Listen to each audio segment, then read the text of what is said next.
Vieš, že dieťa s nadváhou môže byť zároveň podvyživené? Je to možné a deje sa to častejšie, než si myslíš. Keď hovoríme o obezite u detí, ako jeden z prvých dôvodov nám väčšinou napadne nedostatočný pohyb a veľa sladkostí. No príčina môže byť aj inde. Telo dieťaťa, ktorému chýbajú dôležité vitamíny a minerály, si začne pýtať jedlo neustále. Nie z chamtivosti, ale z hladu po živinách. Ak strava neobsahuje dostatok bielkovín, vlákniny a vitamínov, telo nemá z čoho efektívne produkovať energiu.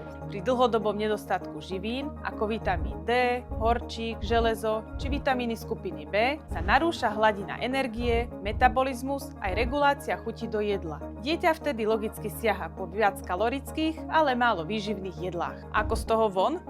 Základom je neobmedzovať jedlo, ale zlepšiť jeho kvalitu. Každá porcia by mala obsahovať zdroj bielkovín, vlákninu a zdravé tuky. Takto sa stabilizuje hladina cukru v krvi a dieťa je syté dlhšie. Dôležitá je aj pravidelnosť, aby telo nebolo v neustálom režime hladu. Obezita nie je vždy o množstve jedla.